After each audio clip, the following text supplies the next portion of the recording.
City of Stevens Point Special Plan Commission meeting, recorded October 19, 2020.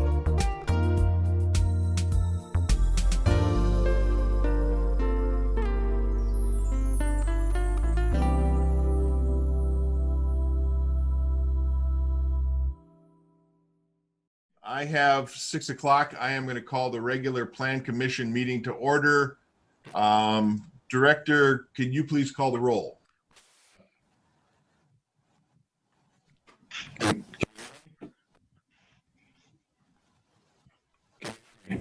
Ryan, I can't hear you if you're calling roll.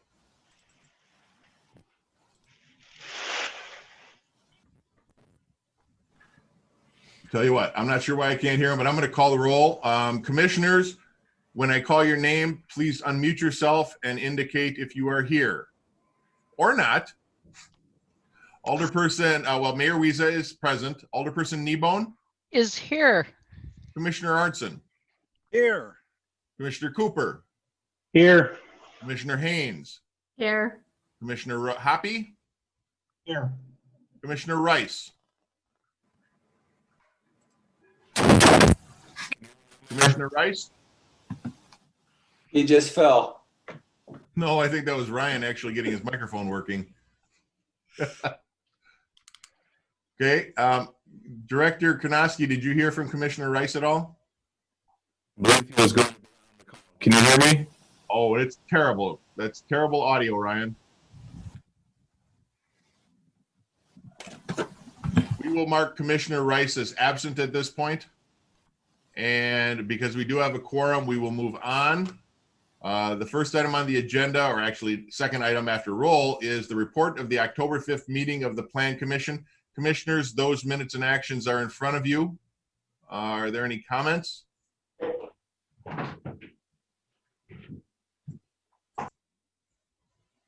Hearing none, I would entertain a motion to accept those minutes and actions and place them on file. Mr. Mayor, this is Cooper. I would so move. Thank you. Do we have a second? Alder Kneebone will second. Thank you very much. Any discussion on those? Hearing none, commissioners, please unmute yourself. And if you are in favor of that motion, please indicate by saying aye. Aye. Aye. Aye. Are there any commissioners opposed? Seeing none, that is passed. And I apologize, we're getting all sorts of people coming in, which is good. I want to make sure that we have this. I do want to remind everyone, please mute yourself if you are not speaking. Okay, and the next item on the agenda is a public hearing and subsequent action on a request from Sig Stratmanis, representing General Capital Group, to amend the City of Stevens Point's comprehensive plan future land use map for the purposes of amending the future land use designation from institutional/government to commercial, office, and multifamily at 1300 Maria Drive. This property is zoned R2 single family residence district and is described as Lot 3 of the CSM identified in the agenda for the City of Stevens Point. Director Konoski, do you have your audio working? Yeah, can you hear me better? Yes. Okay, perfect. My apologies. So before you tonight are 4 distinct actionable items relating to the redevelopment of the convent property. We're going to go through these and what staff did for this Plan Commission packet as we combined the comp plan and rezoning request into one staff report, but that's 2 separate action items. And then the conditional use permit and the site plan review into one staff report, although that's 2 separate action items. So if it seems a little confusing, we just wanted to save some paper, essentially at the end of the day, and not have to supply the same attachments over and over again. So the first item before you tonight is a public hearing relating to the comprehensive plan amendment for the convent property. It's currently future land use designation is institutional and government. The proposed would be multifamily. So this is the first step to the redevelopment of this specific property. I'll go over the concept plan here. Just let the record show that Commissioner Rice is now present. Okay, I'll make that known. What's on the screen before you tonight is the proposed concept plan. This building here, this is the 1901 and 1915 edition. The building where my mouse is the chapel building, and then building 3 here is the 1964 edition building. So the proposed development would utilize all 3 components of this for tax credit based apartments, so affordable housing. There's 85 proposed units within the convent building itself. This specific development also calls for 3 townhomes of 17 units, which would be constructed on the north side of the property. It should be noted the cemetery is proposed to remain at this time, both cemeteries. There is a proposed urban forest at the corner of Maria and Prentice Street. At some point through conversations with the developer, that actually would become public park space, which would also assist in our 10-minute walk to a park campaign.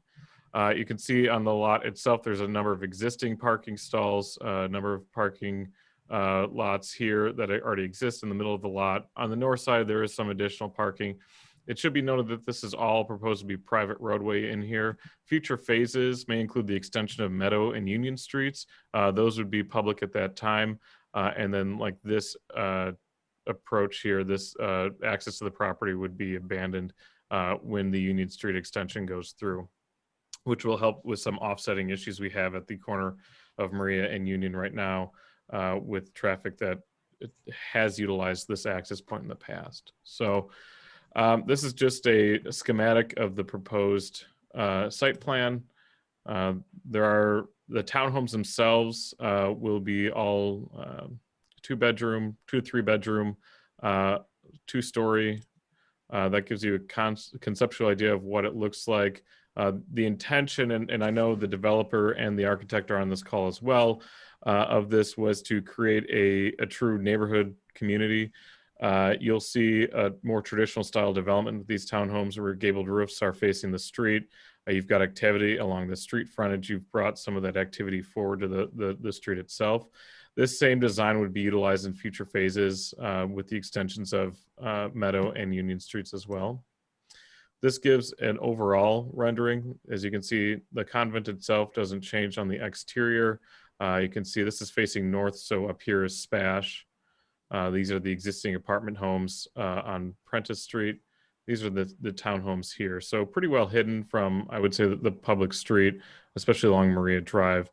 Residents in the area would notice that there won't be a lot of changes in the physical design of the property in the first phase. So getting more into the future land use component of it, as identified earlier, the existing land use is institutional and government. The proposed future land use amendment would be multiple family. We can see multiple family here with the 2 existing apartment homes that are on Prentice Street. We have single family in this area south of Maria, some commercial at the intersection of Maria and 2nd. And this gives you an example. This is Division Street. Typically in traditional development patterns of a community, you want to have more of that higher density closer to commercial business development. It offers a buffer between single family that would typically go out beyond that from the businesses. So this is what staff believes to be an appropriate land use designation. So as mentioned earlier, this is the first step. There's a public hearing that's required as part of it. The findings that were outlined in the staff report, your city staff does recommend approval of the comprehensive plan amendment. Again, the developer and the architect are also on the phone, but the public hearing itself should relate to the land use change for the comprehensive plan. The next public hearing is the zoning change from R2 single family residential to PD, which is our planned development district. So questions or concerns for staff or the developer should be more focused on the future land use designation, not necessarily the rezoning at this time. The rules set forward. Now, what do you know? It looks like the president secured a lot of peace deals in the Middle East. All right, somebody is not on mute. Now showing Joe Biden knew about the deals Hunter Biden was making with Ukraine, a corrupt country, and communist China, also corrupt. And all of a sudden, they're going to change the. All right, hang on, I'm going through, and I'm just gonna have to mute them myself. Okay.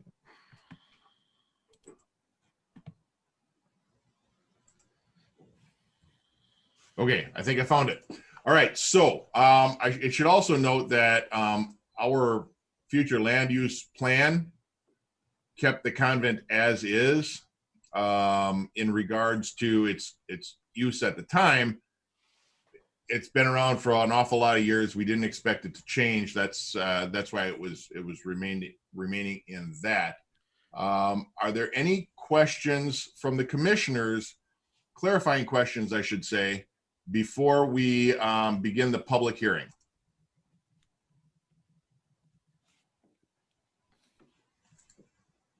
Okay. Give me 1 second.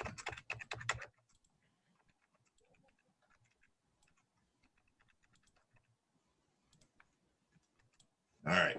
So at this point, as the director said, there are 3 very legally distinct public hearings. The first one that we're going to talk about is the amendment to our future land use map from the institution/government to a commercial multifamily. The second public hearing that we'll do is in regards to rezoning from R2 to PD, which is a planned development district. And then the third public hearing that we have is actually in regards to the conditional use of that property. So I would ask that you try and keep your comments germane to that particular topic, but we will offer some flexibility as this is 3 public hearings all relating to the same thing, but for very different reasons. And I understand that generally people outside of municipal government wouldn't be able to discern the difference. So we'll be a little bit flexible with that. But the first one is going to be in regards to the future land use map. And with that, I will declare the public hearing open regarding testimony in regards to altering or amending our future land use map. Is there anyone wishing to offer testimony on that? Unmute yourself and state your name for the record.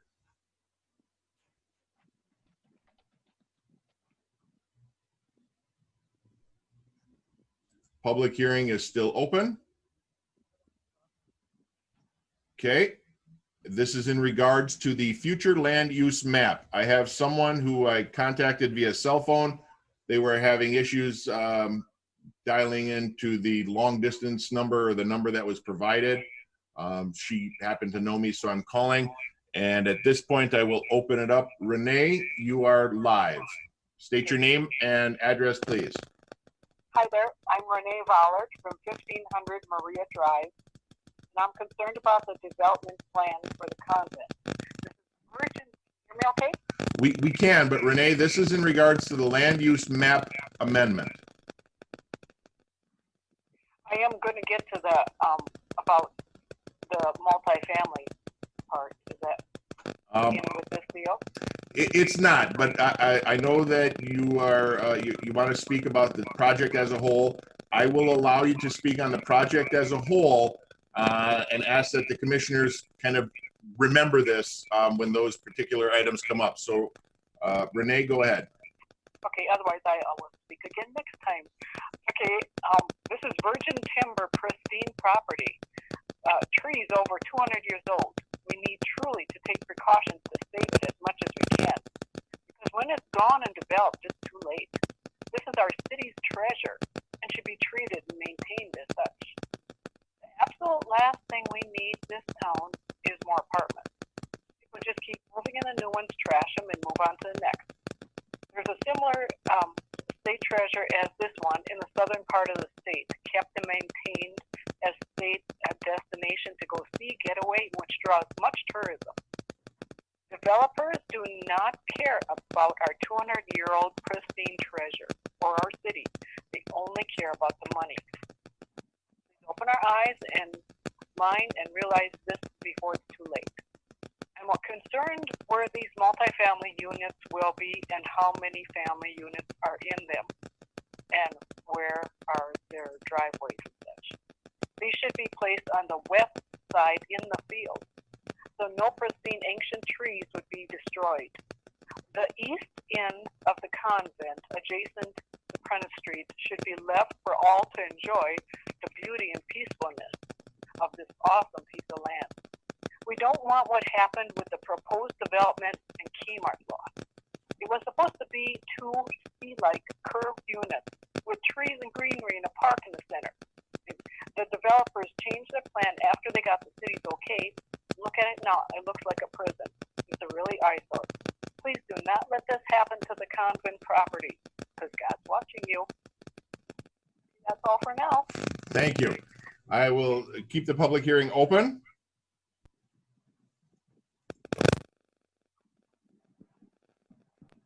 Mayor Weezer, this is Ray Cal. Yes, sir. Testimony in regards to the future land use map amendment. Item number 1, yes. You are referring to changing the designation to commercial office multifamily. When you've been talking about the project, you've made it sound like it's going to be the existing convent building will end up being multi-unit subsidized housing. Is that correct? And will there be any commercial or office, or is it all intended to be residential? I'm looking for So,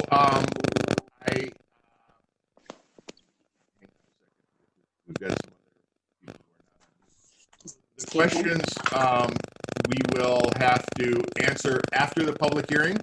The public hearing is actually a legal process. Director, I want you to make sure you take notes on that. never use this. Answer that after the public hearing.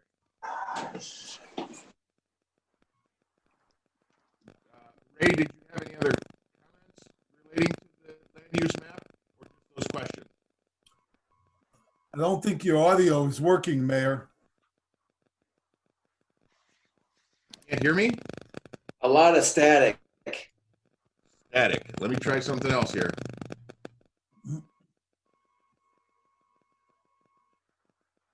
Were you able to hear my question? Yes, I was. Are you able to hear me better now? We can hear you now. Okay, so what we're gonna, so Ray, what I was saying is the questions will be answered after the public hearing. So the Director Konoski is making notes and we'll get those questions answered after the public hearing. And try and get that, sorry, questions will be answered after the public hearing. Did you have anything else, Ray, that you wanted to speak to in regards to the future land use map? No, I was just trying to get a clarification of whether it was going to be office, commercial, or whether it was going to be subsidized housing. That's all I'm trying to clarify. Okay, and we'll get that question answered for you after the public hearing. All right, public hearing remains open on the testimony for the future land use map amendment. Is there anyone wishing to speak on that? And I apologize if I sound a little confused because I can only see about 6 people at a time. I'm trying to go through and make sure that everybody who might be indicating they want to speak has the ability to do so. I'm checking the chat room at the same time, and there were a couple of those that popped in. Plus, I was trying to keep everybody from providing that background noise because they weren't on mute. So I apologize if I seem a little frazzled right now. Public hearing still remains open on the future land use map. And for the 3rd time, the public hearing remains open. What does this future land use map determine? Who is speaking? This is Gracia Day. Gracia Day, okay. 101 Union Street. Okay, so Gracia, the future land use map is something that the city puts together to kind of project out what we hope to develop in different areas of the city. And as I said earlier, this land use map was originally plotted for the institutional section because there was the convent was there. It didn't seem like anything was going to change. The same would be true for a high school or city hall, that sort of thing. So what that determines is what the city plans to use that property for in the future.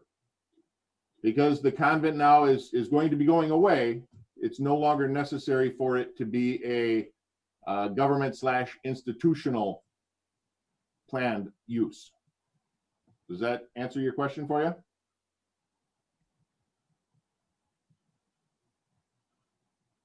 It does. What if the residents nearby would rather have it zoned just residential or as a park instead of commercial?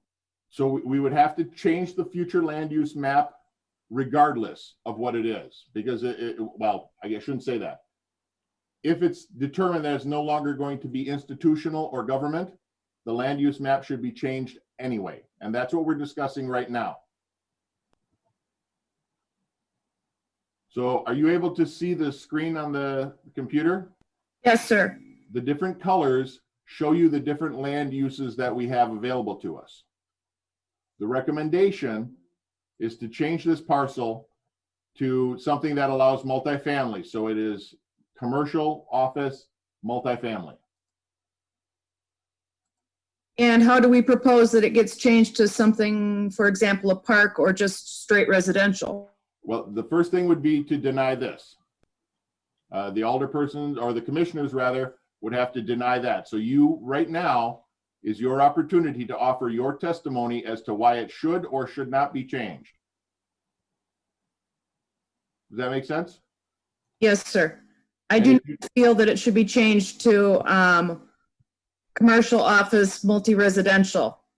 I feel it should be changed to straight residential or park. Okay. Did you want to provide any additional reasoning or anything? I feel that we have enough multifamily housing in our area already. There's apartments down towards 2nd Street. There's apartments up towards Triggs on Prentice Street. There's apartments across of Division. There are quite a few apartment buildings in our area already. Okay. Thank you very much. And the public hearing remains open. My name is Ryan Day, also at 101 Union.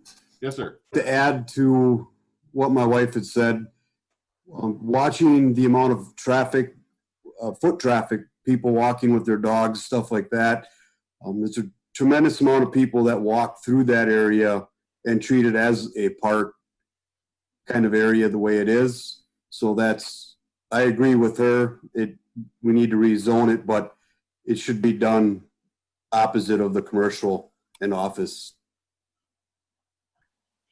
Thank you very much. Hi, my name is Phyllis Carlson. I live at 1241 Maria Drive, exactly right across from the nunnery. And I'll be honest with you, the traffic on our road, not just even the speed, but the amount of traffic is extremely high. And if you start adding all these apartments, I can't even imagine how that road would handle it. There's a lot of times that cars are backed up at the stop sign, cars don't stop at the stop sign, and adding that many more vehicles to that road with all the kids and everything on that road, I think that would be a lot. I don't think it should go to a multifamily with that many vehicles and parking spots adding to it. Thank you very much. Public hearing remains open. Mike, Mayor Mike, I have a question. Yes, sir. You've talked about at some point in the future, the east end of the property where there are currently the 2 cemeteries plus the very tall trees, that becoming a potential park at some point. Why wouldn't offering that portion of the property to be changed to park, why wouldn't you be doing that now instead of turning it into commercial, office, multifamily and not changing it to a park until later? Why wouldn't you turn the east end of the convent property to a park right now where the cemetery is and the very tall grove of trees are? Sure, Ray, and like I said, normally we would answer questions at the end of the public hearing, but for clarification, I want to address that now. This right now is one parcel. The parcels would actually have to be split to do separate classifications. Correct. So in the future, it could happen, and will very likely happen. If this turns into a park, we'd have to split the parcel. But right now, it's one parcel. and it will likely remain that until a developer gets approval to do something. I guess I don't, I'm not going to argue that. I don't see why you wouldn't turn it into a park now if that's the intention. I mean, they're certainly not going to disinter the bodies, the tombs that are there, that's for sure. Right, right. No, and I don't disagree with you there, Ray. I can tell you right now, though, that it's one parcel and it's not owned by the proposed developer. So someone would have to spend the money to separate the parcels to ask for two separate land uses and then subsequently two separate zonings. So it's just not a practical thing to do right now, in my opinion. You'd have to talk to we can have the developer speak, and I'll ask the developer to speak to hopefully answer some of your questions along with Director Karnowski. But the main reason right now is that it's one parcel. Well, you know, you're holding the park out as a carrot, and then the carrot goes away whenever you decide to pull it away. So I guess if you're saying that's what it's going to be, I prefer that we establish that now from the very beginning. Okay, and I understand that, Ray, and I thank you for the testimony, but I'm just telling you why it is the way it is right now. Okay. If you are opposed to that, you can certainly take some time and speak to why you're opposed to it. I think we all got the general idea of that.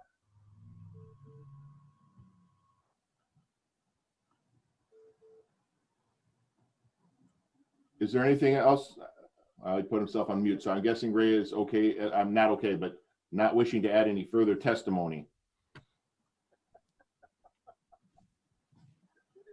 Hang on one second.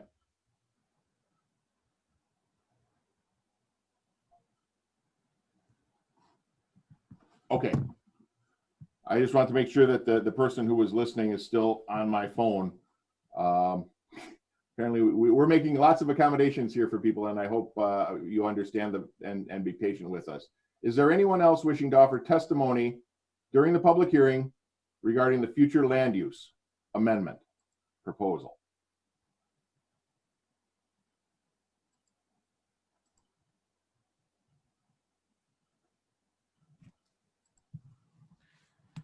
All right, I'm going to go again. The public hearing is still open. I do have a question. Under the proposal to redo the map, if Ryan Karnowski can give us some idea of approximately how many units would be able to be fit into the convent itself for the subsidized housing that you mentioned. Okay, and we'll do that after the public hearing, Ray. Pardon me? We will answer your questions after the public hearing.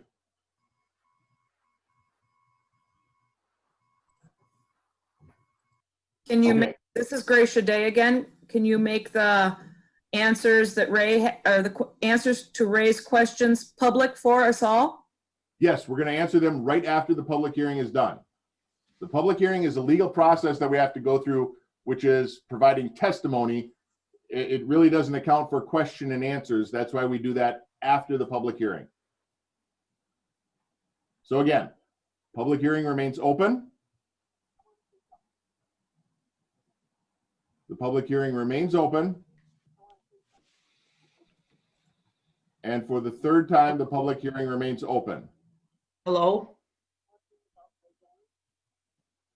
Who said hello? this is Brett Lesniak. There we I'm go. at 109 Union Street, Thank you. and this parcel has been sitting there with the convent on it, and it's a beautiful part of the city. And like has been spoken earlier, we have lots of apartments around here. To see that beautiful piece of land go to another huge complex is just really sad to think about. It's sad to think about what would happen in the rest of the lot that they haven't said what phase 2 is yet. I am with the days with the idea that, you know, this, if something needs to be done, then let's do what we did at Emerson School and make it into a beautiful park in the middle of the city instead of another huge apartment complex, which is going to cause way more traffic in this area than than that the streets can allow. Thank you. Thank you. Public hearing remains open, and the person on my phone indicated they wish to add something, so I'm going to allow that. Renee, you're back on. The only thing I'd like to say is office and commercial, I'd say would be fine. But the multifamily, I don't think we need that. Thank you very much. Public hearing remains open. Mayor Weezer, Yes. hi, this is Rachel Atkinson Leach, and I am the president of Door to Dreams here Yes. in Stevens Point. I just would like to make a public comment that I agree moving forward to the commercial classification as well as the multifamily unit.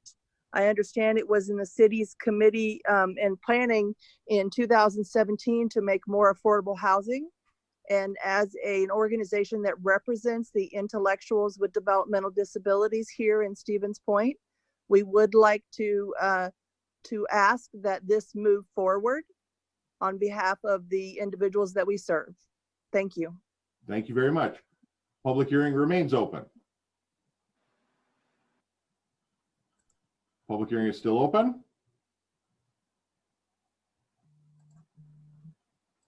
And for the third time, the public hearing is open.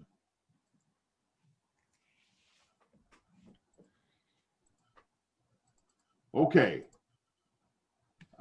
Seeing no one else wishing to speak, or at least getting no indication of that, I am going to declare this public hearing closed, and I will move it back to the director. Director, there were a couple of questions.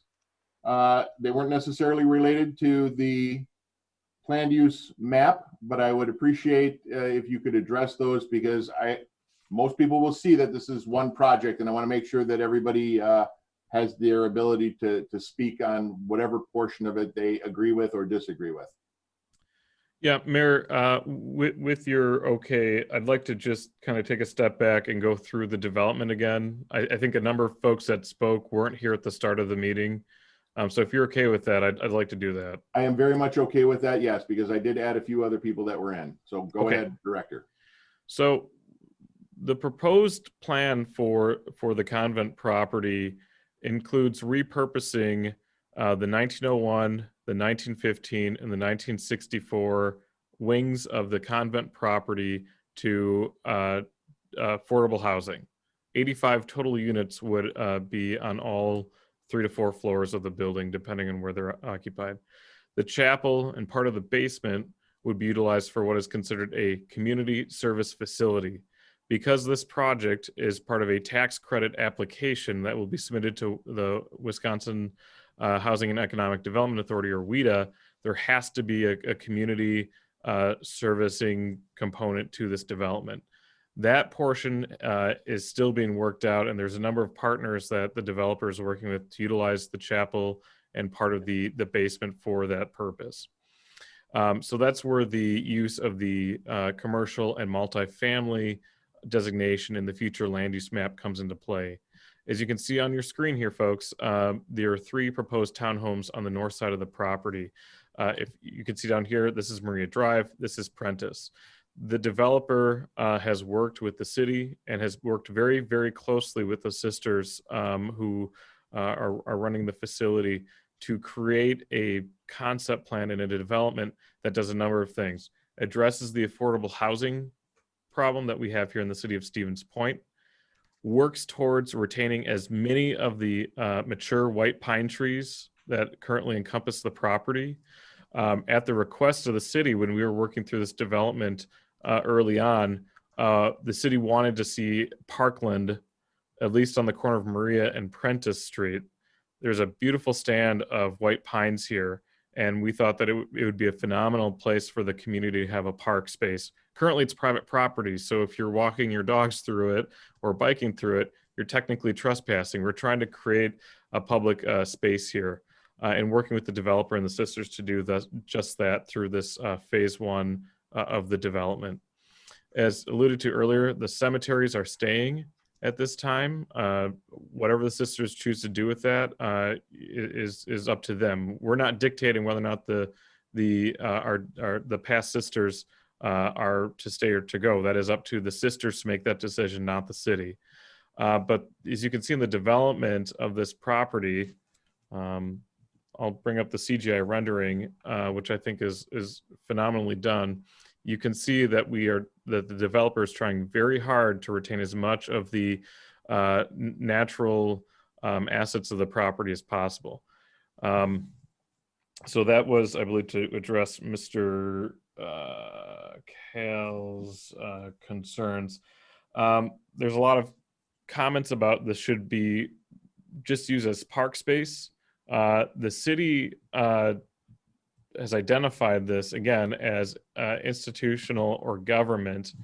The future land use map that we currently utilize was adopted in 2005. And so that's a really important piece to know, because 15 years ago, I think the thought process at that time was that the convent would remain, that there would always be sisters there. Unfortunately, as the mayor discussed earlier, that didn't necessarily happen. And now the convent and the number of sisters that occupy the convent are significantly down. And the sisters and the developer have worked together to put this plan in place.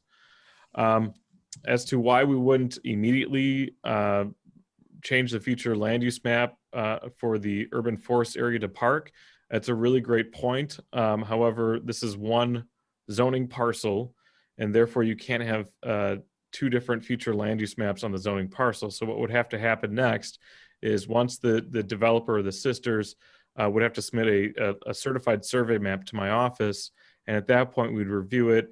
If it was deemed as future parkland on that specific parcel, this would be a new parcel within the existing parcel. We would go through the same exercise wherein we would designate it as future land use for park. The neighbors would receive a notice from my department identifying that there'd be a public hearing, and we go through that process.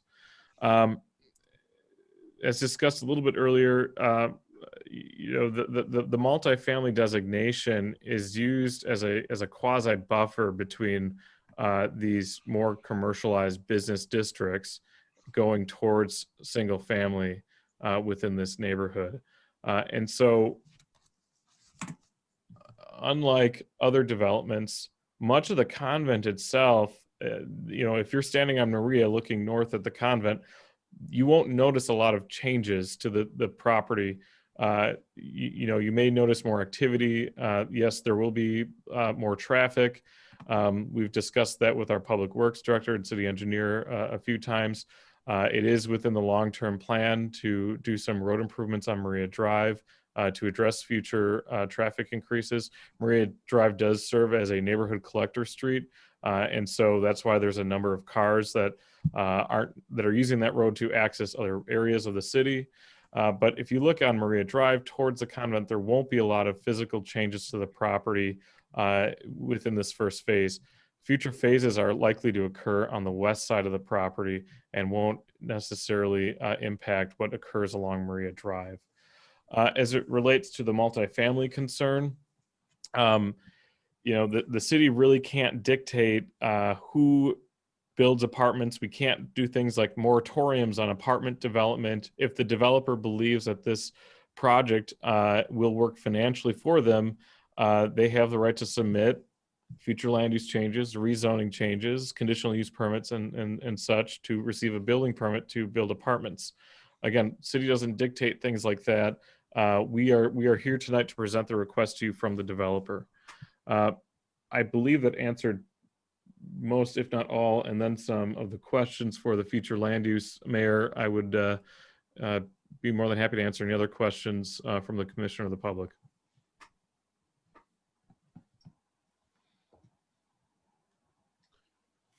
I have a question. Ray Cal, go ahead. I'd like a little help envisioning what a community service facility is going to look like. The chapel, which is extremely beautiful for anyone who has not ever been there, the chapel is going to be a community service facility. I need a little help envisioning what someone means by that. Okay. We can let, I know that the developer is on here, so I am going to hold that question for now. I want to make sure that we kind of stop the back and forth thing. I want to get all the questions out so we can answer them all at once and we don't have to keep popping back and forth. So Are there any other questions or comments relating? I do to- have another comment because Then go ahead. what I understand from Ryan is that there's nothing preventing the land map use from being changed and designating a parcel as park, except that it would mean that the sisters or the developer would have to pay to get a survey done to separate the parcels out. That is correct. That's what's being hung out in front of us as what's going to happen. I prefer it happen now up front instead of not happening now and then having less likelihood to happen in the future because it was never zoned a park. Thank you, Ray. You said you had a question though. Is there a question in there? Yeah, my question is, what can the land use map be changed to accommodate the park so long as the sisters or the developer simply zone out, spread out that parcel, break out that parcel by having it surveyed and separated? I don't Yes. see what the big hardship is. The answer to that question is yes, Ray. If the survey, a certified survey map split the two parcels, yes, the future land use could be redesignated. It also could be rezoned. Until that happens, though, this is one parcel. Well, I'd like to see it split up into two parcels then before moving forward with a land use change. Thank you. That's noted. Any other questions for the developer? Because I'm going to turn it over to the developer now. Yeah, Mayor, this is Commissioner Arnson. Commissioner, go ahead. Just a question, I think, maybe for Ryan as much as anything, but the proposed changes look to be mostly residential, multifamily, et cetera, but the change is to commercial, office, multifamily. Is that just to make the change to something most suitable and open for options on what you want to do? Right now, it looks like it's mostly residential, but keeping the option for commercial or office, even though it's not proposed right now, makes sense to me. And so that's my question. My comment is that I think it's real commendable that we're going to repurpose these buildings. Following this for a little bit, I wasn't quite so sure that was going to happen. And so I see some, that's encouraging. And regarding the park issue, I just can't see that as being anything else, but especially considering the graveyards that are there. That is correct. So Commissioner, I'll answer the question for you and then the director can jump on. Because we know it's not going to be a convent anymore, we know it will change to something. Rather than changing the land use to this particular development, we would change it based on what we would hope to see in this area in the future, even if this project falls through. So that's the answer to your question. We see that as a residential, commercial, or office space for the future land use of that property because we know it's not going to be a convent anymore. That's an excellent point, Mayor, and one that should be noted that with a lot of these WHEDA affordable housing tax credit developments, a lot of times developers don't get the tax credits that they apply for, and so within development agreements, and the one that we're working on right now with the developer as well, calls out specific items that say, hey, if we don't get the tax credits, it doesn't make financial sense for us to do this project. We can walk away from it. But taking that out of it and looking at the whole picture, to city staff, it makes a lot more sense to have this area already designated in the future land use map as multifamily commercial office, so that this is one less step that someone down the road will have to go through, knowing that there's a very low chance this will ever be converted back to a convent and a mother house and an assisted living facility. So whether or not the development goes through, it's in the best interest of the community to rezone or to redesignate this specific parcel for a different land use. Okay, now I'm going to turn it over to the developer to answer Mr. Cal's question, and certainly, of course, speak to anything else that you'd like. I know we're only talking about the land use map here, but we've been very flexible with allowing speakers to talk about the project as a whole. If you feel you have anything you want to add at this point, you can certainly do so, and we'll reserve the right to call you back on the future agenda items. Sir, you have the floor. We can't hear you. How about now? Yes, now we can Can hear you you. hear me? Okay. Sorry, I'm kind of trying to attempt a technical feat by doing this call from my phone in the car. I just got back from out of town, but I didn't want to, miss this clearly. So I guess your name, well, sir? First of all, my name is Sig Stroutmanis. I'm with General Capital, and we are the developers on this project, along with Dana Capital, who is our partner on the project. We are the developers of the Berkshire in downtown as well. And we really came to this property through an introduction from Michael Ostrowski, your previous community development director, introduced us to the sisters, and we've been working with sisters down here. We are in Fox Point, right outside of Milwaukee, and we've been working with the School Sisters of St. Francis for a number of years, and have really started to understand how these facilities can be repurposed using historic preservation tax credits, using affordable housing. I want to be careful so that everyone understands the definitions of affordable housing versus low-income housing. This is not technically subsidized housing. The renters, our residents will not be receiving subsidies. It's more getting affordable housing tax credits from the federal government to build the facility. And then once we're open, our residents are paying rent very similarly to what we're doing at the Berkshire downtown. That was kind of the first just kind of nuanced thing to talk about. Related to the land use plan itself, we would be happy to commit to providing the park. We're already working on that item with the city and with Ryan. However, the sisters didn't want to commit to splitting the property unless this project went through. In other words, if something falls through with us, we didn't want to split the property up into a bunch of parcels that then they would be left with either having to reassemble or a future developer would again have to modify. So we have shown what that parcel split wants to be. And I think that in the next public hearing, when you look at the planned development, you'll see that we actually are committing to these things on paper because that plan becomes part of the zoning. So we can't just go in and say, hey, we decided to make this a commercial office building on the corner and take down all the trees. We'd have to come back and amend that plan. So I'm very comfortable committing that if our plans do come to pass as we're proposing them here tonight, that we are happy to commit to that. And in fact, I feel like we're doing that on that plan development. With that, Mayor Wiesa, I feel like that Ryan answered a lot of the technical questions related to the land use piece. But I think that overall, we're really super pleased with the progress we've made. We've been working on this for quite a while, and a lot of it has been sensitive to come out in the public, and this is that opportunity. But understanding that the sisters have been planning this for a while, but also want to be very careful to not divulge all kinds of plans without knowing that there's some certainty.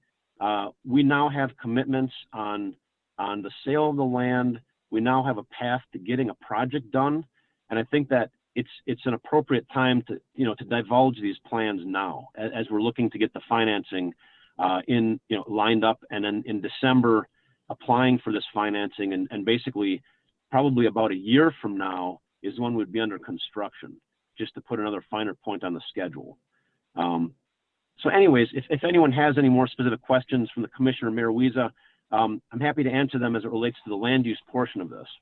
Okay, and we'll get to that, the other segments of this later, but I think we've had the public hearing and we've answered a bunch of questions in regarding to the land use. So I'm going to move forward with the committee's consideration, or the commission's consideration of amending the future land use map. Commissioners, thoughts? Commissioner Ernst and I move to approve per the staff recommendations. Thank you. Do we have a second? Mayor, this is Cooper. I will second that. Seconded by Cooper. Motion by Arnson, seconded by Cooper to approve the future land use map amendment. And commissioners, I think we've discussed it enough. I don't think there's any additional comments that need to be made from the commission. So I will ask you to unmute yourselves. And if you are in favor of the motion to amend the future land use map, please signify by saying aye. Aye. Are there any opposed? Any opposed? Seeing none, that is approved. The next item on the agenda, which is also a public hearing and subsequent action on the same request. This request, however, is for rezoning. The rezoning would move 1300 Maria Drive from R2 single family to PD Planned Development District. The property is zoned single family and is described as Lot 3 with the CSM identified in the agenda. Director Kanoski, I'll turn it over to you to add any additional information. Okay, thank you. So oftentimes we like to use planned development districts for what staff considers to be unique development opportunities, wherein specific or proposed developments don't necessarily fit within the finite details of our zoning ordinance. Items that really you can't paint a broad stroke over a specific development and say it's going to work. And so before you tonight is a request to rezone the property from R2, which is single family residential, to planned development district. This is the existing zoning map. Single family residential R2 is our second lowest density based zoning. To the north, again, you've got multiple family 1 or R4 zoning district, which is our high density multifamily zoning. Our multiple family 2, which isn't on this map, is even in higher density. You've got some commercial along Division Street. You've got the single and 2 family residential properties down along Meadow and Union Streets, and then Pacelli serves as a single family residential street.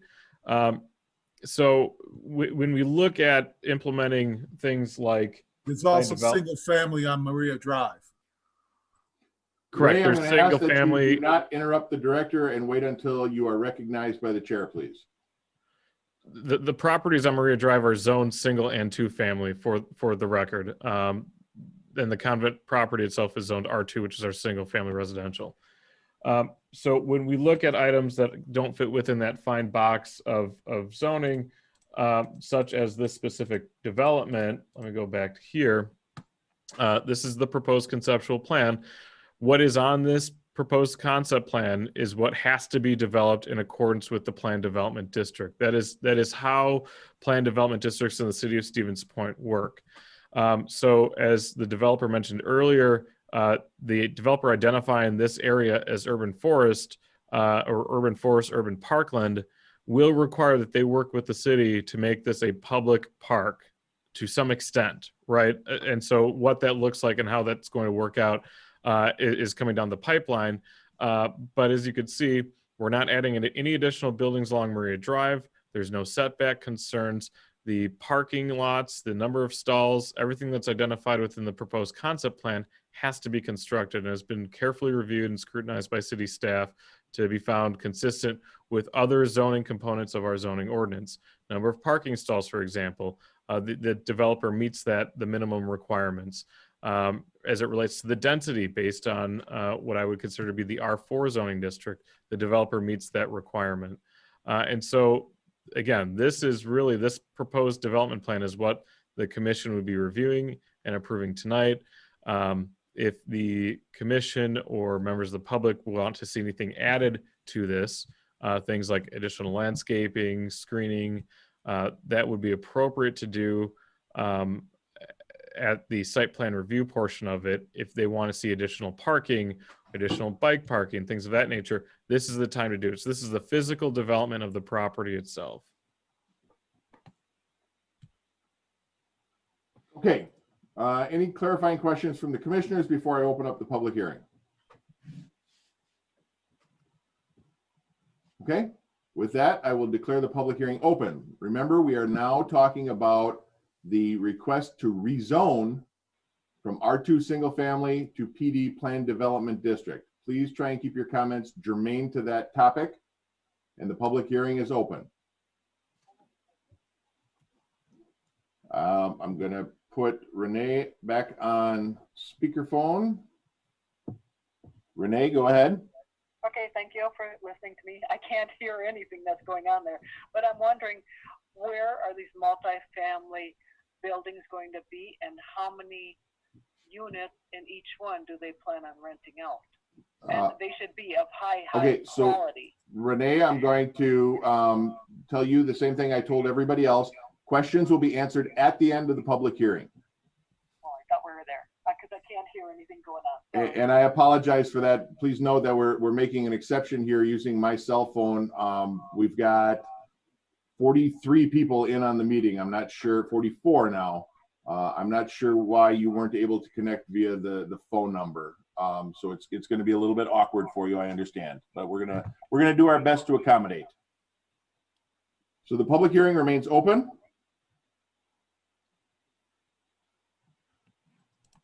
Hello, this is Gracia Day. Yes. So at this time, the proposal is for all the traffic to be going in and out on Maria Drive. For the planned development district right now, yes. That will congest an already very congested street. Is there another way to have people coming in and out? Again, ma'am, questions will be answered at the end of the public hearing. We also have a question in regards to parking minimums, and that will be asked at the end also. Again, the public hearing remains open. This is for testimony only regarding the rezoning request.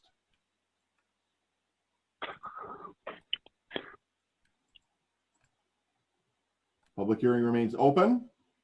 I have a comment, which is that if with the additional units going into the facility with apartments and the multifamily housing townhomes, I'd like to have someone address whether there's going to be a need to widen Maria Drive.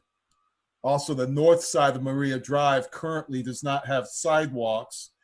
And I presume that the city's policy, when it resurfaces roads, is to add sidewalk. And the question is, when that happens, is Maria Drive going to be? Ray, again, and I've said this at least 4 times now, questions will be answered after the public hearing. This public hearing is designed to accept testimony. Questions can come after the public hearing.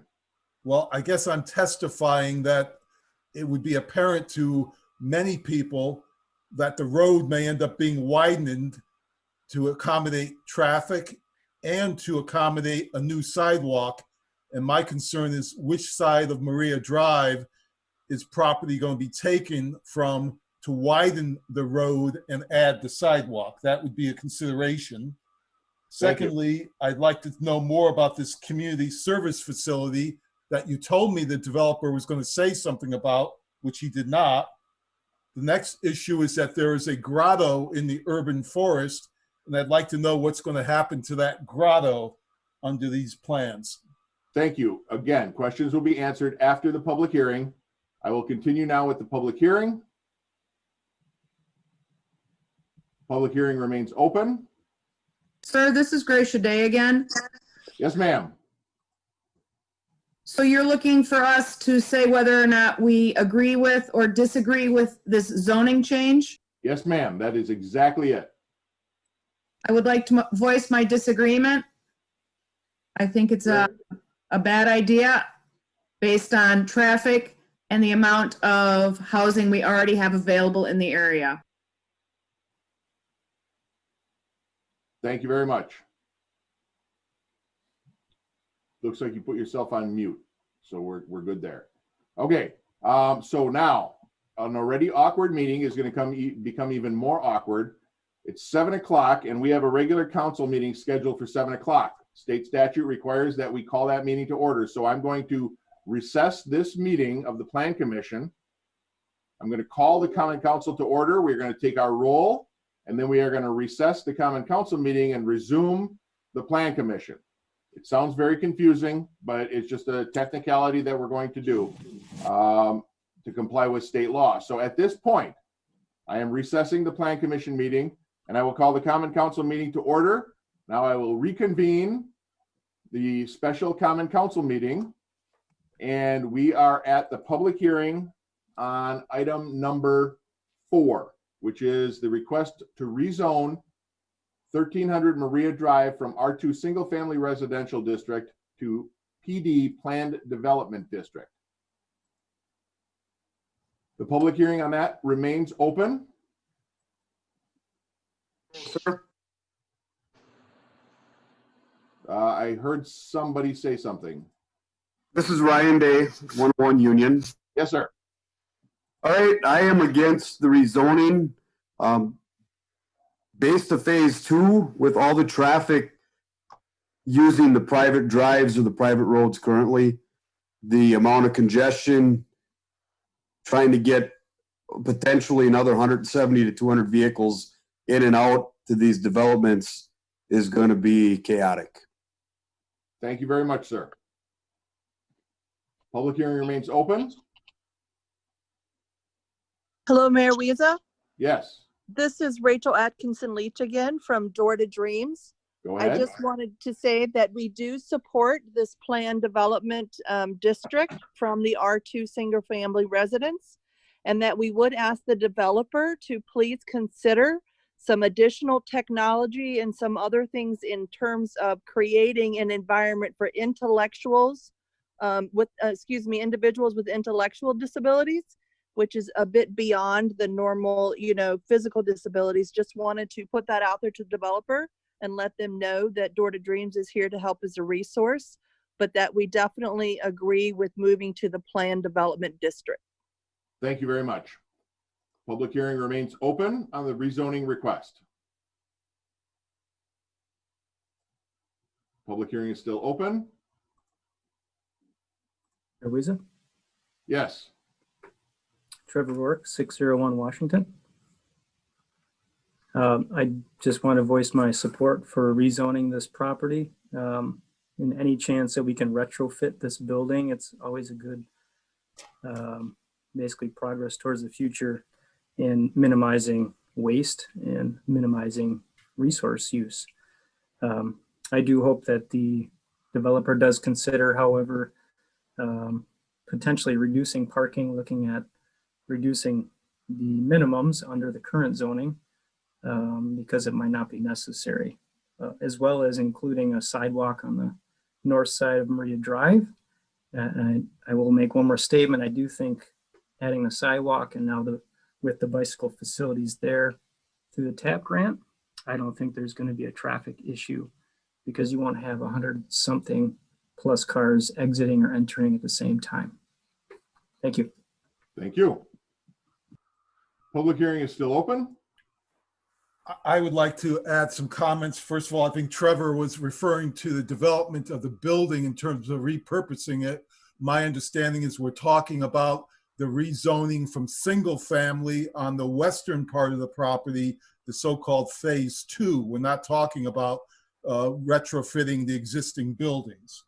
I oppose the changing R2 single family. I think you've got 85 apartments you're going to be building onto the convent property, which is great. You've got multifamily townhomes that you're building to the north of the property, and the section on the western end of the property, which is zoned single family, should remain single family. Thank you very much. Public hearing remains open. Public hearing is still open. And for the final time, the public hearing is open. Okay, seeing no one else wishing to speak on the public hearing, I'm going to declare this public hearing closed. And we are going to go back. Director, were there any questions related specifically to the rezoning of the property that we can answer? And I would also ask if the developer, I'm hoping they took better notes than I did. I'm trying to keep track of everybody here. Yeah.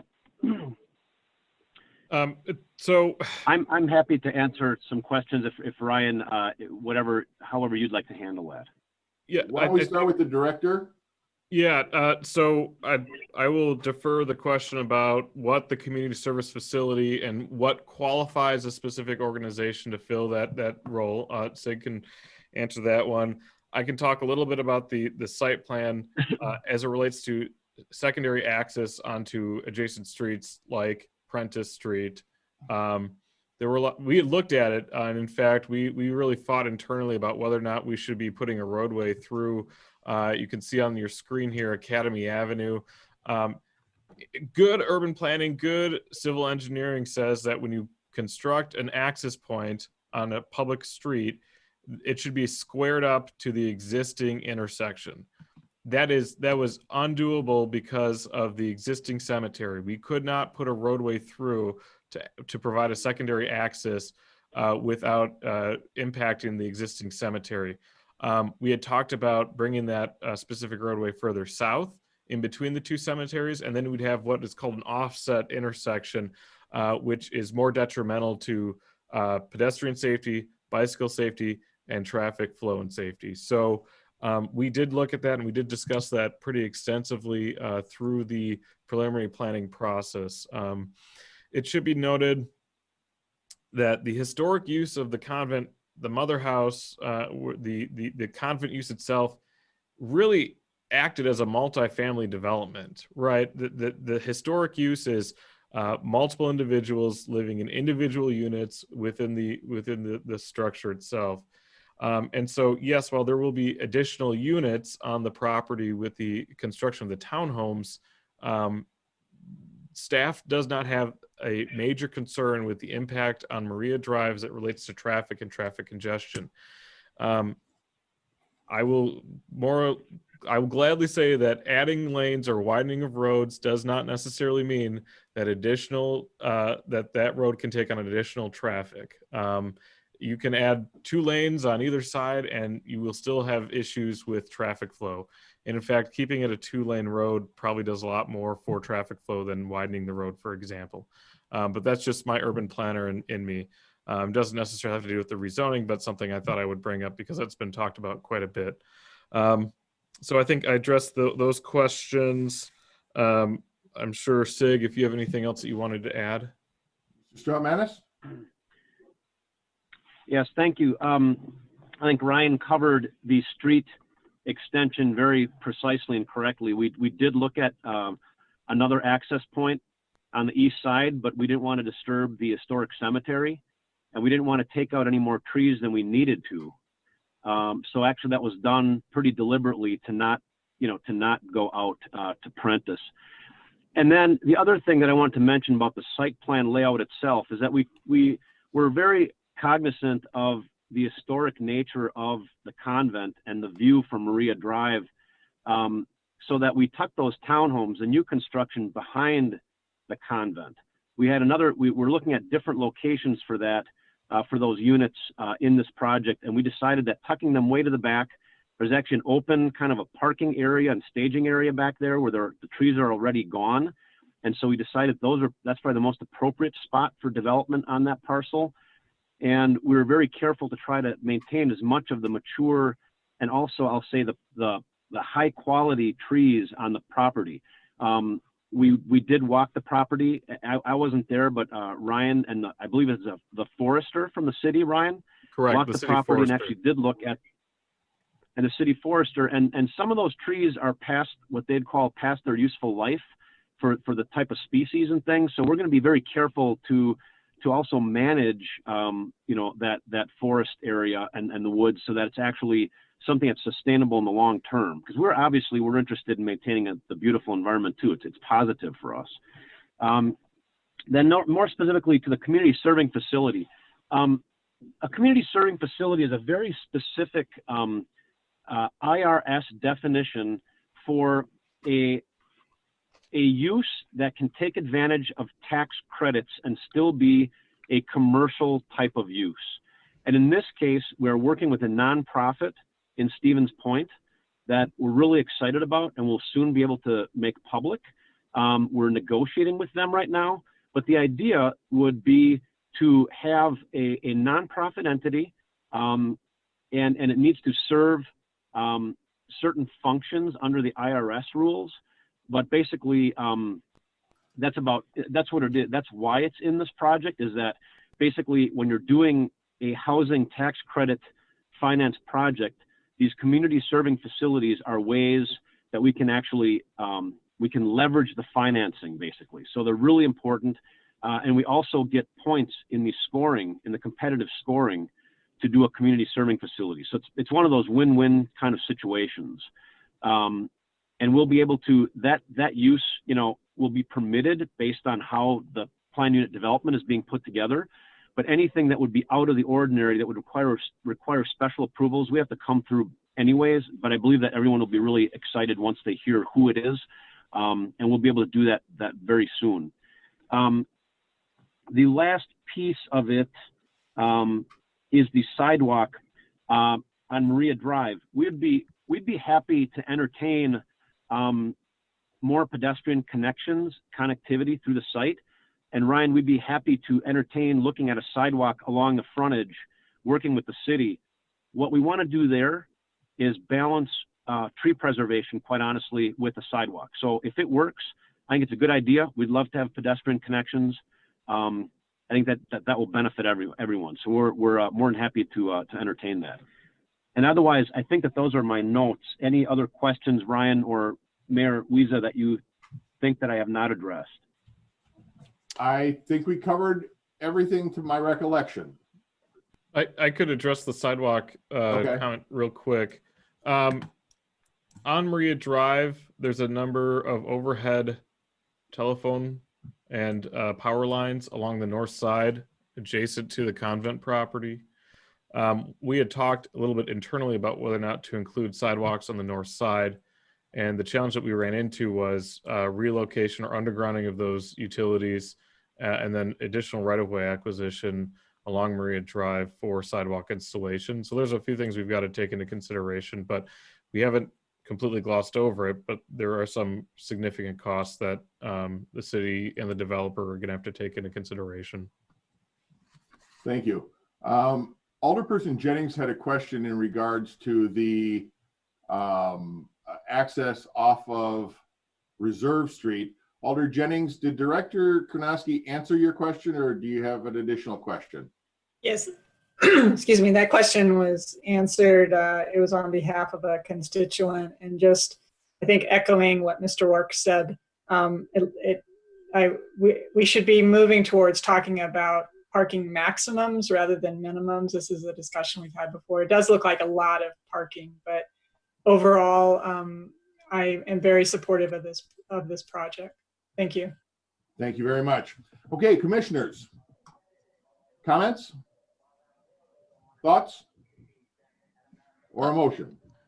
Mayor Alder Kneebone here. I have a quick question. Director Karnowski, I don't know if you can put up the proposed site plan graphic. In the future development area, thank you. Yeah, that's the one. It shows the 2 townhomes and then a roadway with a circle that connects, and that comes dangerously close to a couple of wetland areas. I don't know if that's anything we need to be concerned with now, but at this point, Commissioner, Alderperson Commissioner? No, okay. That is not under consideration for this evening. That is Okay. just a proposal, but the developer is here, so he can certainly take that to heart when that proposal comes through. Thank you. Any other commissioner? Yeah, Commissioner Ernst, and I have a question if I could. Yes, sir. So we are here to decide changing this from R2 zoning to PD. if we, I'm not sure what the real practicality of it is keeping it R2. It's gonna have to change to something eventually, I think, correct? Otherwise, this would be just one big residential parcel, or would be subdivided later on. Well, so to answer your question, no. I mean, if we didn't change it, it would remain the same. And the uses that would be possible on that property would be limited to that which that current zoning R2 allows. Now, I think this goes back a little bit to the fact that for over 100 years, this was a convent. Nobody really ever foresaw a change to that. So we based our projections on the fact that this was unlikely to ever change. What I don't want to see happen here is it's not going to be a convent anymore. That's done. And so we need to decide now what we would want to allow there. And keep in mind that we don't have the ability to direct the owners as to what they can do. We have to offer options through our zoning, and this is what could be allowed there to redevelop that property. Right. Is there anything to add there? Well, no, just let me follow up, because Okay. that's kind of the point I was making, is that if this is going to get changed to something, planned development is really the only change to incorporate and really work with what's there. To have kind of a comprehensive plan working with what's existing, as opposed to raising the whole thing and starting over. And that's the advantage of the planned development district, correct? You are absolutely correct, sir. It offers the most flexibility in this very unique parcel. It's not like a greenfield site where there's nothing there. We want to keep some of that historic integrity to the entire property, not just the buildings or the trees or the grotto or the cemetery, but really working within those things to resume a functional piece of property. So I could address, I think also Commissioner Arntzen was getting to the R2 zoning. If the convent no longer exists as a convent, if the use itself doesn't exist for more than 12 months, they lose their grandfathered status, and it could never be repurposed for a convent without a rezoning. So the only so to address that, really, the rezoning from R2 to planned development does probably the right thing to take this historic and culturally significant building within the city, repurpose it to a multifamily development, and allow for the additional townhomes as part of phase one. It makes the most sense. Again, the planned development district is intended to be a unique zoning district wherein what's proposed or what's there can't just be applied throughout the zoning ordinance itself. So again, staff is supportive of the proposed rezoning and would recommend approval as presented. All right, at this point, we are still back to the commissioners. So commissioners, again, thoughts, comments, or a motion? I'd make a motion to approve per staff recommendations. Approve Thank the you. zoning change to planned development. That is a motion to approve by Commissioner Arntzen. Do we have a second? Commissioner Hoppy will second. Commissioner Hoppy second. Any discussion from the commissioners? I just had, this is Commissioner Rice. Yes, sir. I just had one small question, I guess, related to additional access to the site. I believe Director Karnowski suggested that possibly in the future there may be integration of access in line with Union Street.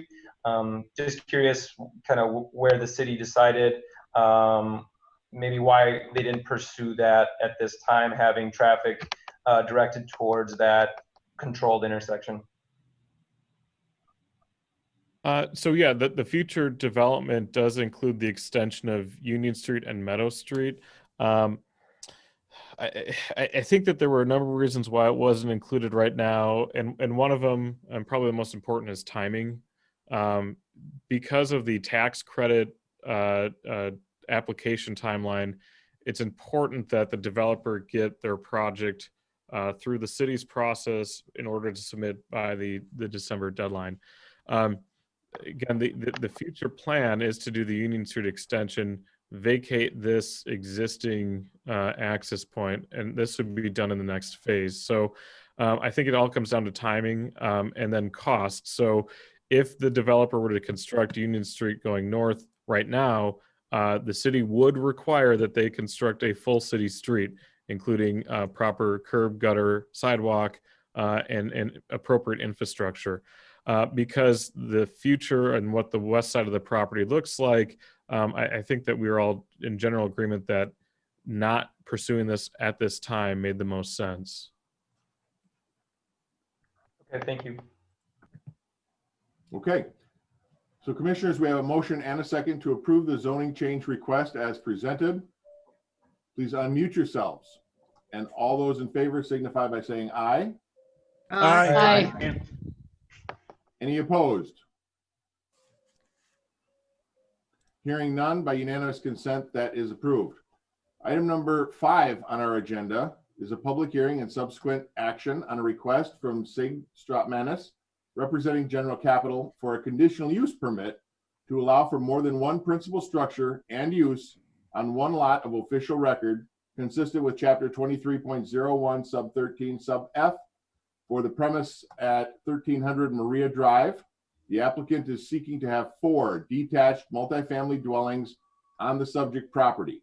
This property is currently now will be zoned. It's currently R2, moving to the PD Plan Development District, and the CSM is outlined in the agenda. Director. Okay, so the request before you tonight for the conditional use permit is for multiple structures, multiple principal use structures on one parcel of land. So just for the public hearing and for that consideration, you know, the folks should, Alexa, turn off John. in the event that it was just the convent, we wouldn't be going through the conditional use process, but because there are the additional townhomes on the north side of this parcel, the conditional use permit is requested or is required. So as outlined within the staff report, we really need to focus on likely these 3 buildings. If you look at the design of the building itself, the gabled roof ends closer to the street, it is intended to be developed as more of a, I'll call it traditional neighborhood style development, where there's activity on the street, that it's not overtaken by garages and concrete and asphalt, that it is intended to be more traditionally developed, consistent with the surrounding neighborhood in the back of the property. I'm sorry, the surrounding neighborhood, even though it's on the north side of the property. As alluded to earlier in this meeting, that the proposed townhomes are likely to be consistent within the future phases of that development. So I can quick go back here. This style of townhome would likely be included in future development phases. So it provides, again, that human scale as it relates to the development itself. There's not major buildings close to streets. This is a traditional neighborhood style development. So with that, there are a number of standards that have to be met as it relates to conditional use permits. Those are all outlined within the staff report itself. Let me get caught up here. Give me one moment. I promise we're close. But staff believes that those 14 conditions for granting conditional use permit are met. There are a number of conditions that are included as part of this, including entering into a development agreement, working with staff on stormwater and utility placements for the roads or the proposed townhomes as well. And so with that, I would recommend we enter into the public hearing, and I will get caught up on my agenda here to answer any other questions that the commission or the public may have.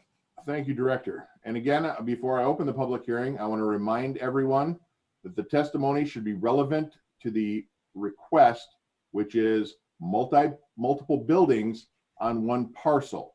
That requires a conditional use, not the fact that it is an apartment or parking or parkland or anything else. It should be related to the conditional use request.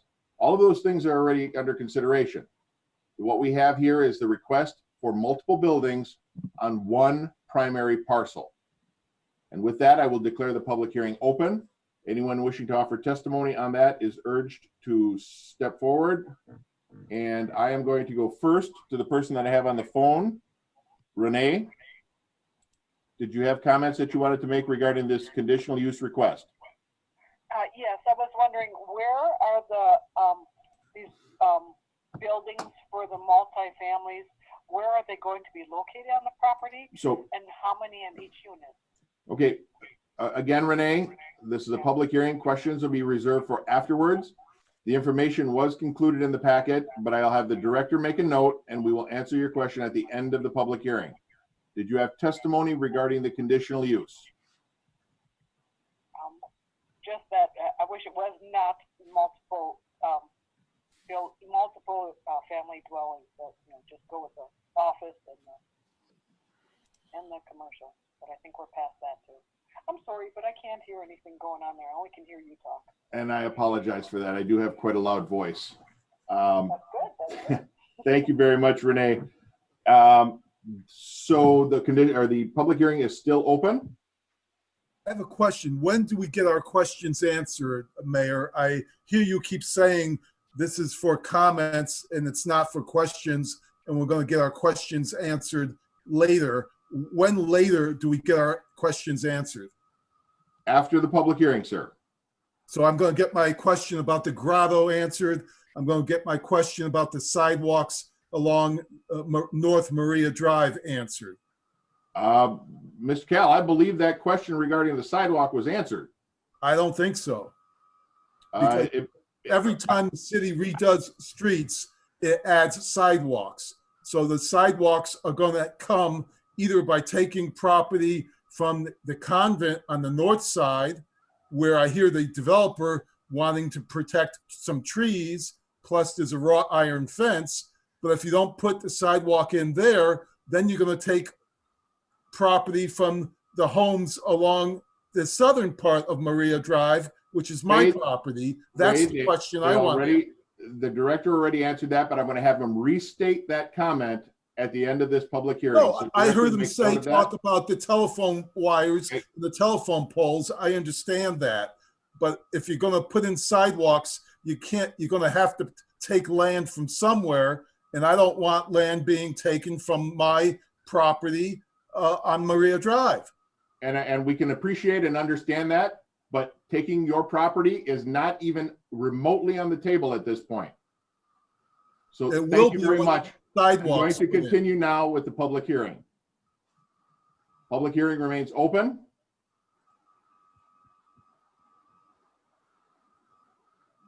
The public hearing is still open. And for the third and final time, the public hearing remains open.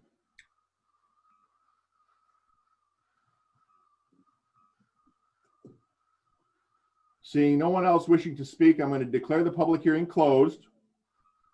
And we're going to move on. Director Konoski, do you want to talk a little bit again about the potential for sidewalks? We're not talking about sidewalks tonight. It doesn't have anything to do with this particular conditional use, but I'm going to ask that you restate that again. And I am unclear about the question on the grotto. I remember it being brought up, but I'm going to go back to Ray Cal after you answer that question. And I'm going to have him restate his question regarding the grotto. Okay. So as it relates to sidewalk on the north side of Maria, when this was when we were in the early planning stages of it, city staff did look at whether or not sidewalks should be added at this time. Through some conversations, the relocation or undergrounding of the power lines that are along the north side of Maria Drive, plus the additional land acquisition from the convent property and the installation of sidewalks made it almost cost prohibitive, meaning that even though this area is in an established TIF district, it wouldn't make a lot of sense for us to do it financially. If we were to purchase additional right-of-way, it would make the most sense to do that along the north side of Maria Drive, because instead of having 25 different property owners that we're trying to acquire additional right-of-way from, as on the south side of Maria Drive, on the north side, we have 2 parcels and one owner of those parcels. So it would make the most sense for city staff to pursue acquisition of right-of-way along the north side of Maria Drive. And if we were to do sidewalks on the north side, it would make the most sense there. Mr. Cal, as you're aware, there's existing sidewalks on the south side of Maria Drive.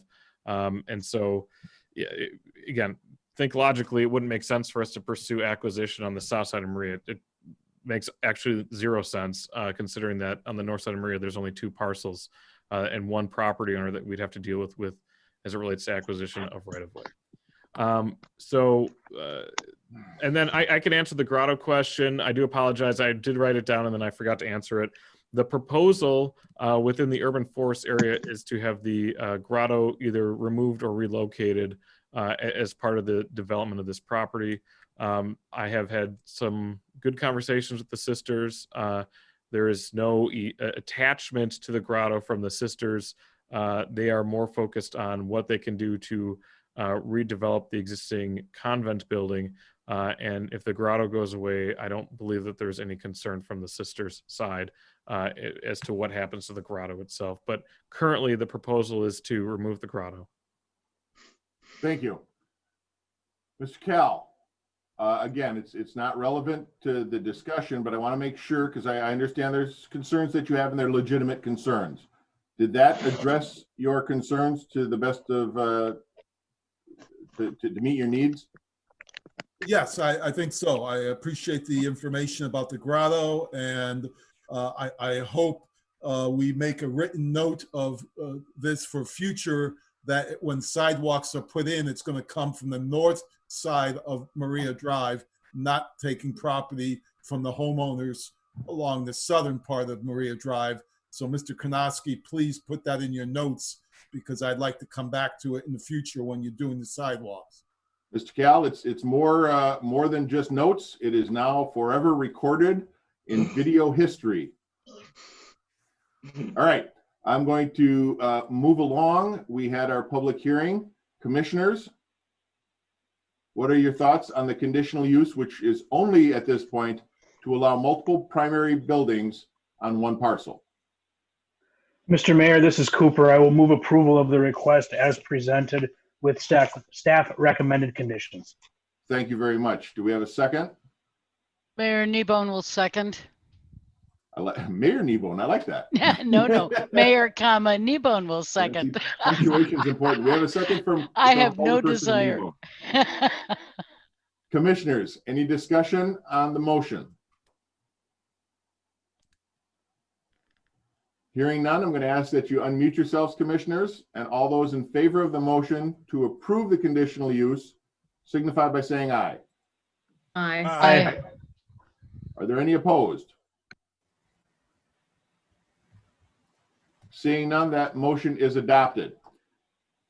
The last item on our agenda is a request from Sig Stratmanis, representing General Capital Group, for a site plan review of a proposed development located within the planned development district of 1300 Maria Drive. Director. Okay, this is the final approval for Plan Commission with the redevelopment of the convent property. This is the site plan review and approval.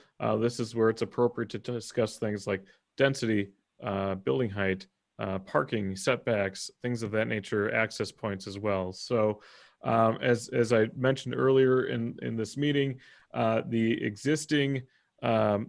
proposed development is consistent with the density standards of the R4 multiple family 1 zoning district. I would say outside of this specific property, if someone were to come to us with a townhome style development, we would likely have them pursue the R4 multiple family 1 zoning classification. So that's what staff used when reviewing the density restrictions. And again, the density restrictions are consistent with the R4 zoning standards. The existing building height, for example, you do have the 1901 and 1915 additions, which are roughly 60 feet in height. And then the 1964 additions, about 42 feet in height. The proposed townhomes are about 26, 27 feet in height. So there's no major differences there. They're not going to be a towering component over the existing convent building. As an example, these are 2-story townhomes.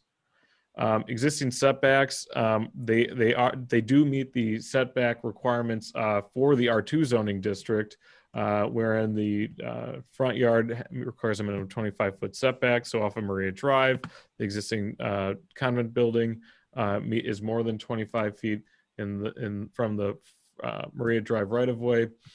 We do have a 15-foot rear yard setback requirement. The proposed townhomes are more than 15 feet, about 17 and a half feet from the north side property line, which is adjacent to the multiple family apartment complex just north of it.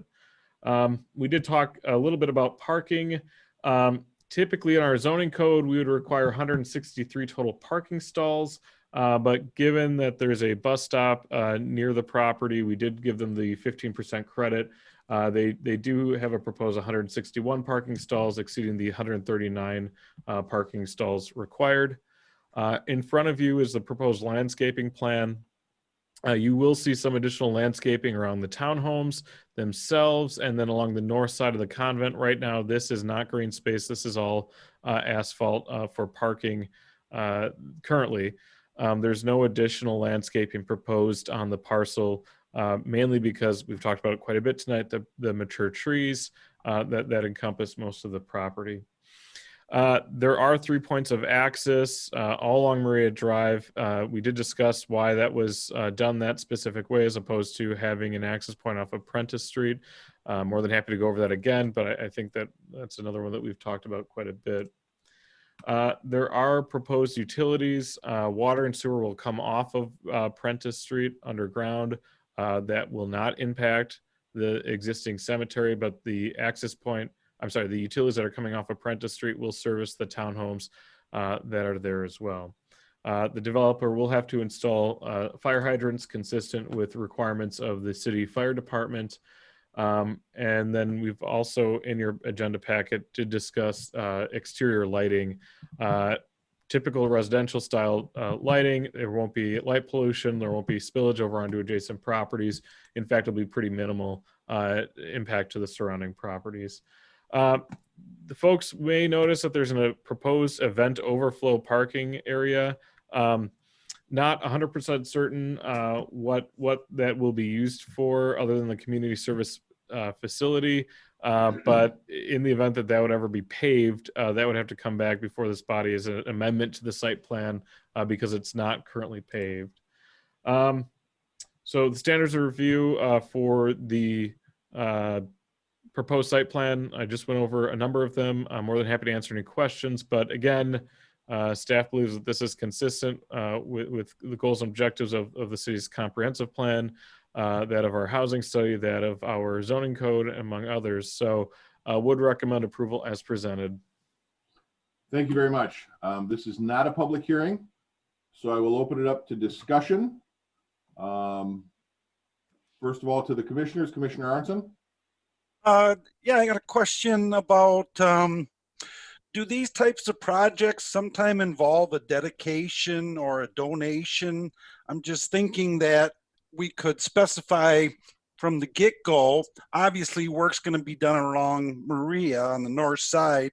Is there some way that we could incorporate that into this?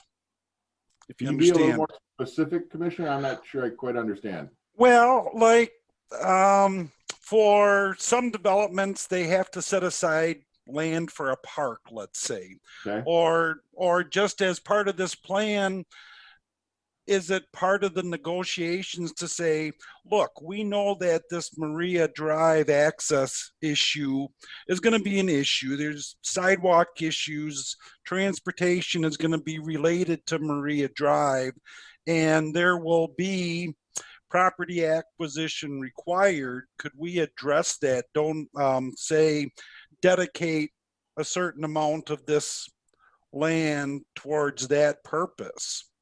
I think I understand what you're saying now. So we are taking a dedication. As you heard from the developer, the intent is to take that, we'll call it almost all of the west side as parkland.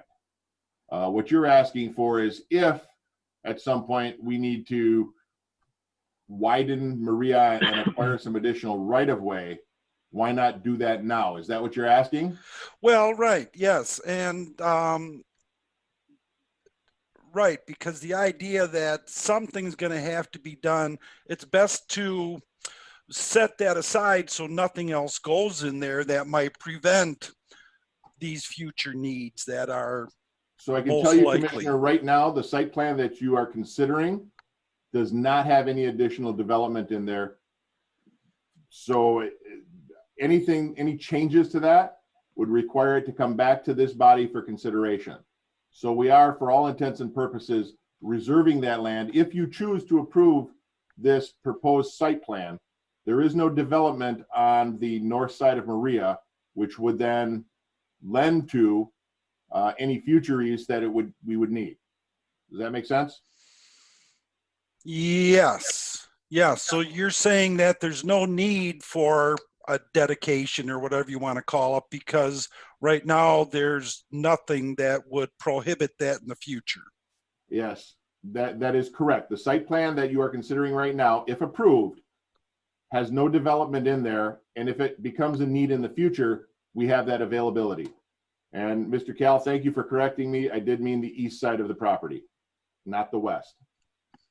Mayor, I could address that too. I think as it relates to pedestrian access on Maria Drive, I think we can get really creative with the developer on how we address that. Sidewalks are not the only option for pedestrian safety on Maria Drive. Instead of taking additional right-of-way dedication, the city could work with the developer to obtain an easement for a path through the front part of the property, as an example. Not to divulge future development plans for this, but there are plans in future phases to incorporate some boardwalks and access points into the existing wetlands that are on the west side of the property. And so there's going to be some larger planning that's already occurring, which is outside the purview of the current approval process. But there are other creative options for us to have additional pedestrian facilities on this property that are outside of sidewalks. And that's what I'll leave there.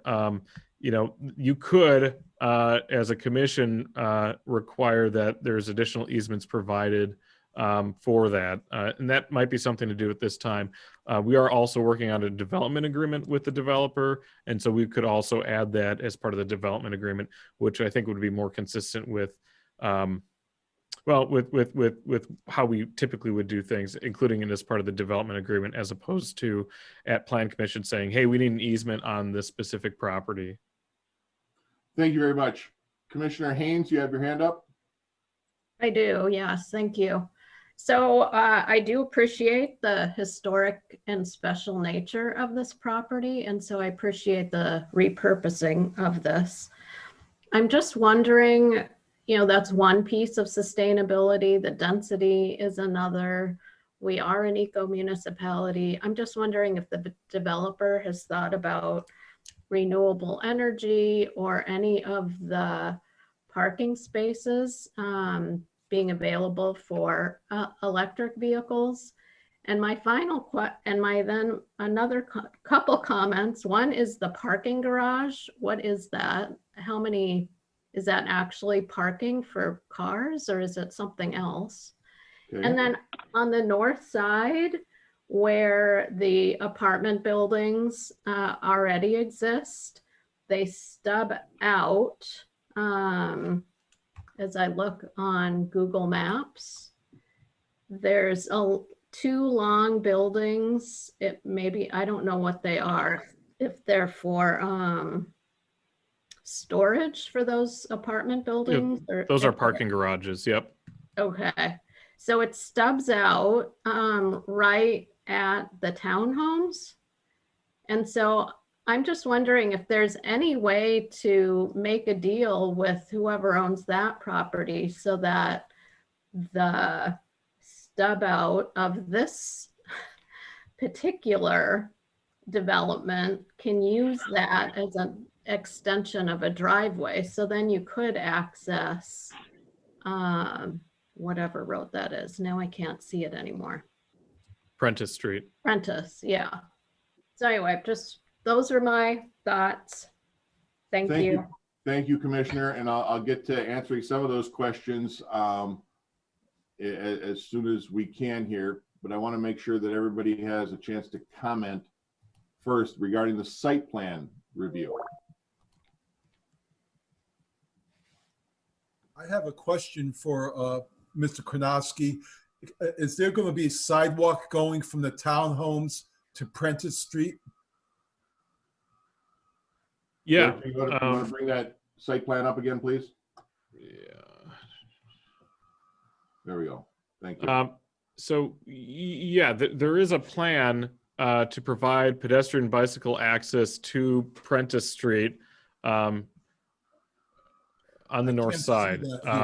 Again, that's to be a substitute for a full street construction, right? So there will be pedestrian and bicycle access to Prentice Street, not vehicular access. Right, but is it on this map? I don't see it.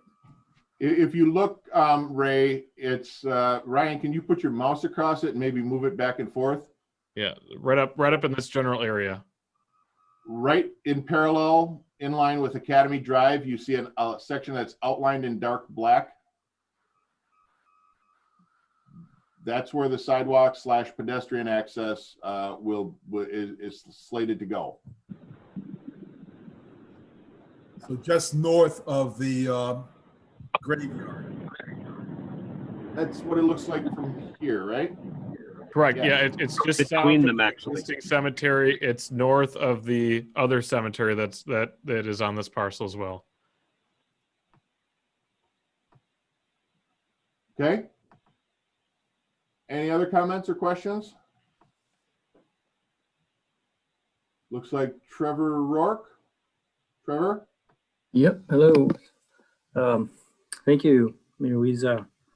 So with the consideration of that pedestrian bicycle access on the east side to Prentice, as well as potential path or sidewalk on the south side of the property on the north side of Maria, as well as the bus stop, I'm wondering if the developer might consider reducing parking supply. It seems like a lot of asphalt for the number of square footage we're looking at. Thank you. Thanks. Any other comments?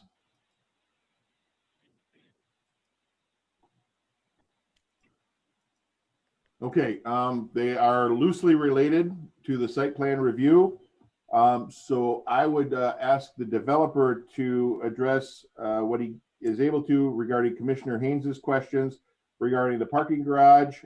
Has there been a consideration for electric vehicle charging stations or any sort of solar or alternative forms of energy, a wind turbine or anything like that? So Sig, if you could address that, please. Sure. I took some notes, but if I forget something, then please just remind me.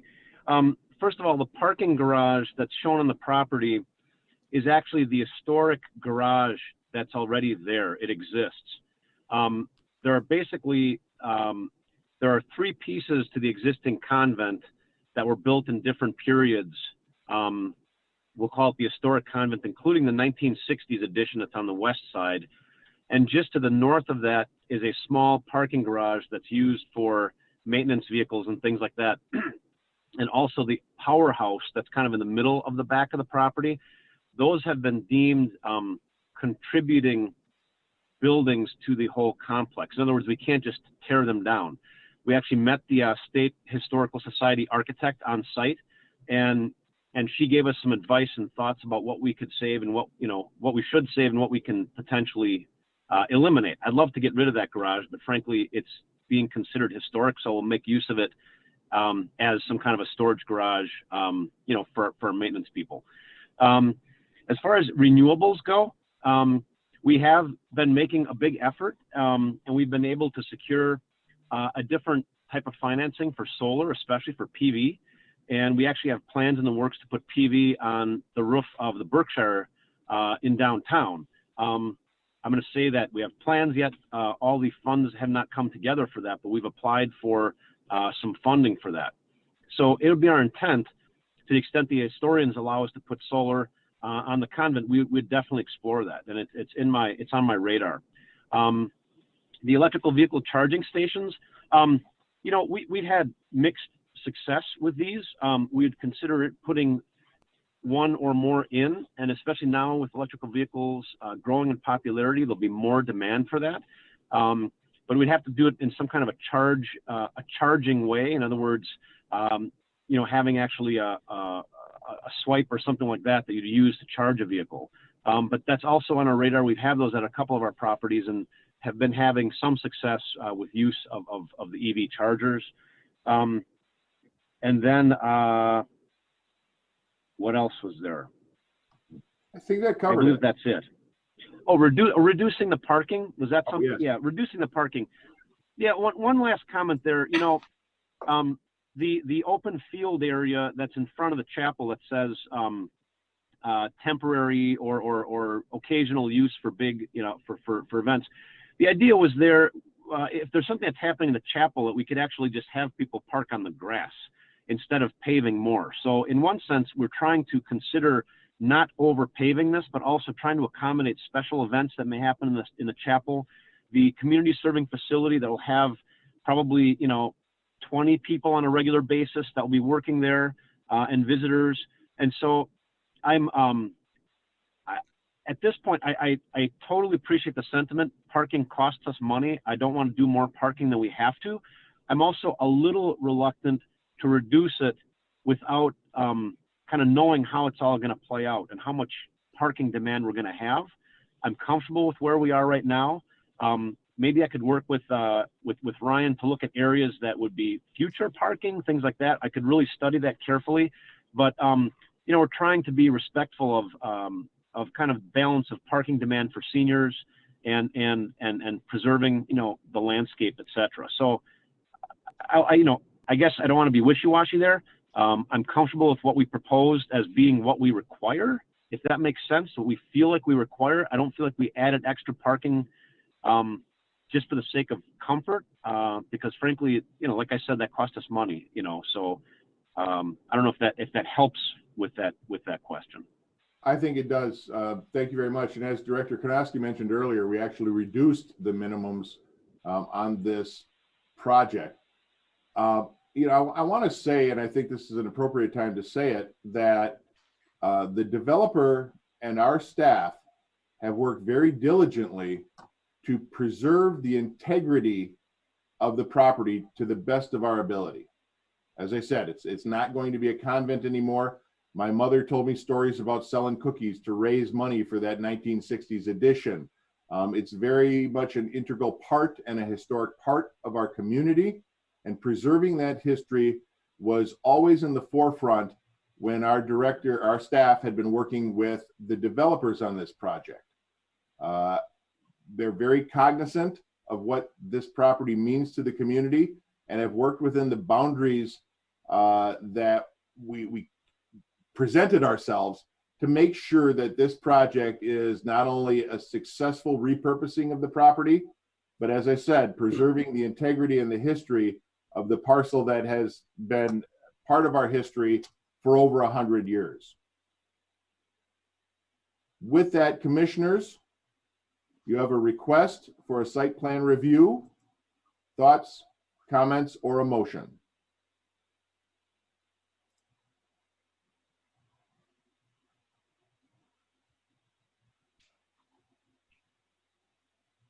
Commissioner Hoppy, I'll move approval with staff recommendations. Thank you, sir. Do we have a second? I'll second it, Commissioner Arntzen. Commissioner Arntzen seconds. Any further discussion from the commissioners? Hearing none. Commissioners, please unmute yourselves. All those in favor signify by saying aye. Aye. Aye. Any opposed? Seeing none opposed, the request is approved and we stand adjourned at 6:56. I'm sorry, 7:56. Thank you, commissioners.